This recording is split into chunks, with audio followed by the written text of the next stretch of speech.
Hello friends, welcome to Bhoomika's kitchen. ನಾನು ನಿಮ್ಮ ಭೂಮಿಕಾ ಸುದರ್ಶನ್. ಎಲ್ಲರೂ ಹೇಗಿದ್ದೀರಾ? ಎಲ್ಲರೂ ಚೆನ್ನಾಗಿದ್ದೀರಾ ಅಂತ ಅಂದ್ಕೊಂಡು ಇವತ್ತಿನ ದಿನನ ಪ್ರಾರಂಭ ಮಾಡ್ತಾ ಇದ್ದೀನಿ.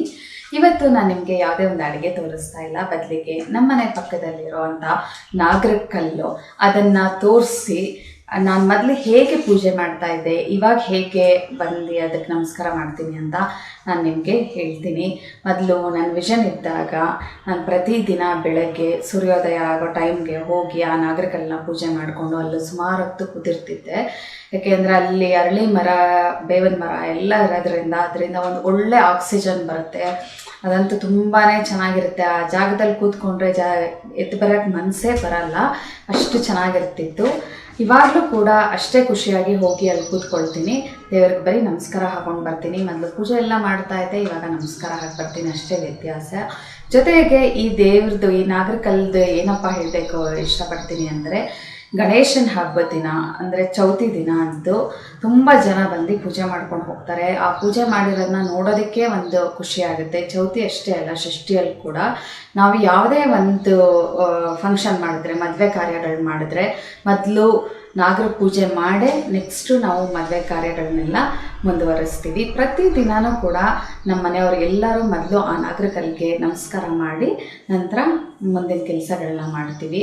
ನಮ್ಮ ಮನೆಯಿಂದ ನಮ್ಮ ಮೈದ ಪ್ರತಿದಿನ ಹೋಗಿ ಆ ನಾಗರ ಕಲ್ಲಿಗೆಲ್ಲ ಪೂಜೆ ಮಾಡಿ, ಅಲ್ಲೇ ಒಂದು ಸಾಯಿಬಾಬಾ ಇಟ್ಟಿದ್ದಾರೆ, ಆ ಸಾಯಿಬಾಬನಿಗೂ ನಮಸ್ಕಾರ ಮಾಡಿ ಅವರು ಅವ್ರ ಕೆಲಸಗಳಿಗೆ ಹೋಗ್ತಾರೆ. ಹೀಗೆ ನಮ್ಮ ಮನೆಯವರೆಲ್ಲರೂ ಆ ದೇವ್ರನ್ನ ತುಂಬ ಅಂದರೆ ತುಂಬ ನಂಬ್ತೀವಿ. ಬನ್ನಿ ಆ ನಾಗರ ಕಲ್ಲು ಜೊತೆಗೆ ಅರಳಿ ಮರ, ಬೇವಿನ ಮರ, ಆಲದ ಮರ ಇದನ್ನೆಲ್ಲ ತೋರಿಸಿ ಅದರದ್ದು ಮಹತ್ವ ಏನು ಅಂತ ನಾನು ನಿಮಗೆ ತೋರಿಸ್ತೀನಿ. ನಾಗರ ಕಲ್ಲು ಕರ್ಕೊಂಡು ಹೋಗೋ, ಎಲ್ಲಿ ಕೈ ಕೊಡು. ಯಾಕೆ ಚಪ್ಪಲಿ ಹಾಕೊಂಡಿಲ್ಲ? ಹೋಗ್ಲಿ ನಡಿ, ಇಲ್ಲೇ ಪಕ್ಕ ತಾನ.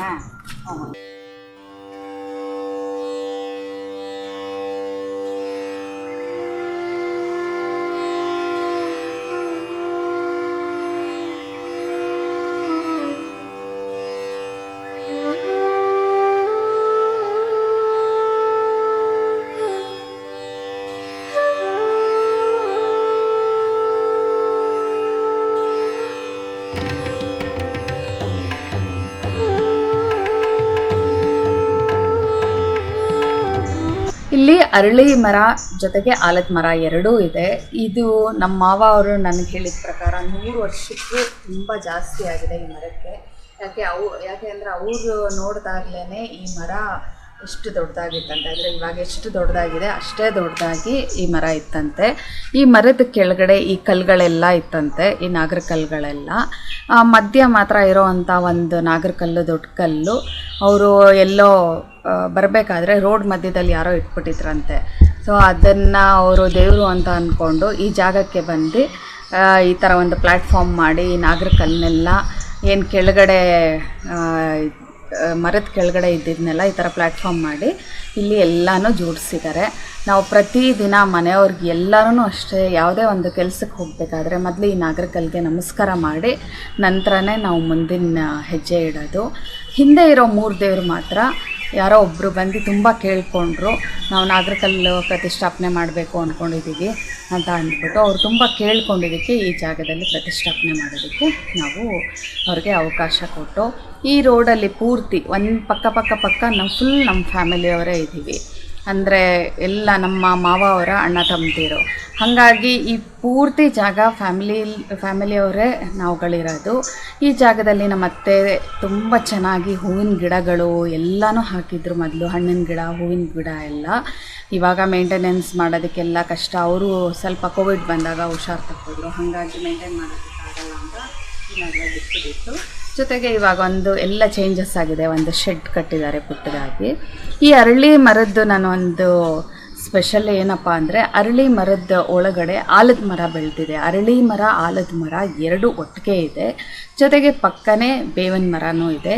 ಅರಳಿ ಮರ ಇರೋ ಕಡೆ ಬೇವಿನ ಮರ ಇರಲೇಬೇಕು ಅಂತ ಹೇಳ್ತಾರೆ. ನೋಡಿ, ನಮಗೆ ಪ್ರಕೃತಿನ ಎಲ್ಲ ಪಕ್ಕ ಒಟ್ಟೊಟ್ಟಿಗೆ ಇದೆ.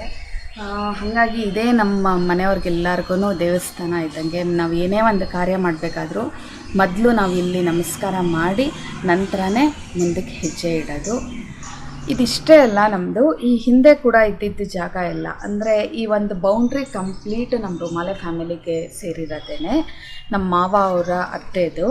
ಸೊ ಹಿಂದೆ ಪೋಸ್ಟ್ ಆಫೀಸ್ ಇದೆ, ಪೋಸ್ಟ್ ಆಫೀಸಿಗೆ ಕೂಡ ನಮ್ಮ ಫ್ಯಾಮಿಲಿ ಅವರೇ ಕೊಟ್ಟಿದ್ದು. ಅಂದರೆ ನಮ್ಮ ಮಾವ ಅವರು ಈ ಏರಿಯಾ ಎಲ್ಲ ಚೆನ್ನಾಗಿ ಡೆವಲಪ್ ಆಗಲಿ ಅಂತ ಅಂದ್ಬಿಟ್ಟು ಇಲ್ಲೊಂದು ಪೋಸ್ಟ್ ಆಫೀಸ್ ಬಂದರೆ ನಮ್ಗಳು ಕೂಡ ಎಲ್ಲರಿಗೂ ಒಳ್ಳೆಯದು ಅಂತ ಅಂದು ಹಿಂದೆನೇ ಪೋಸ್ಟ್ ಆಫೀಸ್ ಇದೆ. ನಮ್ಗೆ ಏನೇ ಅನುಕೂಲತೆ ಬೇಕಾದರೂ ಎಲ್ಲ ಸರೌಂಡಿಂಗಲ್ಲೇ ಇದೆ ಅಂತ ನಾನು ನಿಮಗೆ ತಿಳಿಸ್ತಾ ಇದ್ದೀನಿ.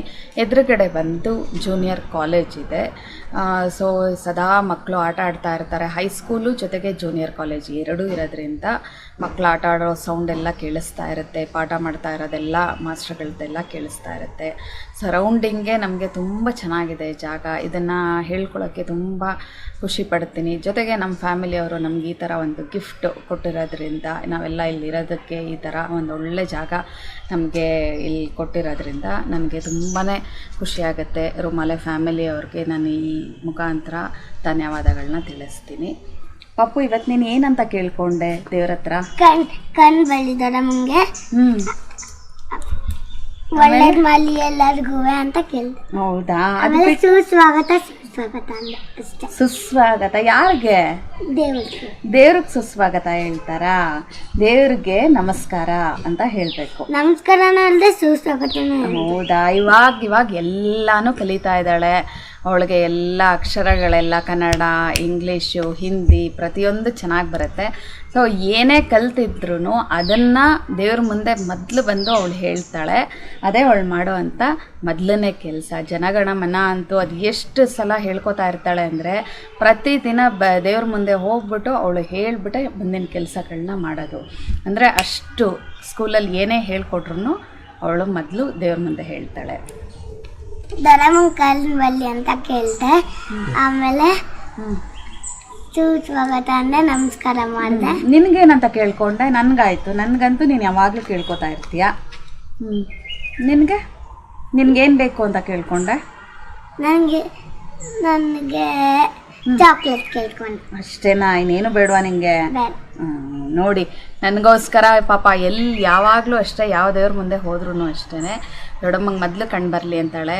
ಇವಳು ಎಷ್ಟು ಚುರುಕಾಗಿದ್ದಾಳೆ ಅಂತ ಅಂದರೆ, ನಾನು ಏನಾದರೂ ಹೊರಗಡೆ ಸ್ಟಿಕ್ ಇಟ್ಕೊಂಡು ಬಂದರೆ, ದೊಡ್ಡಮ್ಮ ಬಿಡಿ ಸ್ಟಿಕ್ ಏನಕ್ಕೆ ಇಟ್ಕೊಳ್ತೀರಾ, ನಾನಿಲ್ವಾ, ನಾನು ಕರ್ಕೊಂಡು ಹೋಗ್ತೀನಿ ಬನ್ನಿ ಅಂದ್ಕೊಂಡು ಕರ್ಕೊಂಡು ಹೋಗಿ ಬೇರೆಯವ್ರಿಗೆ ಒಪ್ಪಿಸಿ ನನ್ನನ್ನು, ದೊಡ್ಡಮ್ಮನ ನಿಮ್ಮ ಹತ್ರ ಬಿಟ್ಟಿದ್ದೀನಿ ನೀವು ಕರ್ಕೊಂಡೋಗಿ ಅಂತ ಹೇಳಿ ನಂತರ ಅವಳು ಮುಂದಕ್ಕೆ ಹೆಜ್ಜೆ ಇಡೋದು. ಅಷ್ಟು ಚೆನ್ನಾಗಿ ನೋಡ್ಕೋತಾಳೆ ಈ ಪಾಪು ಅಂತ. ನನಗೆ ಅನುಷ್ಕಾ ಇವಳ ಹೆಸರು, ನನ್ನ ಮೈದನ ಮಗಳು.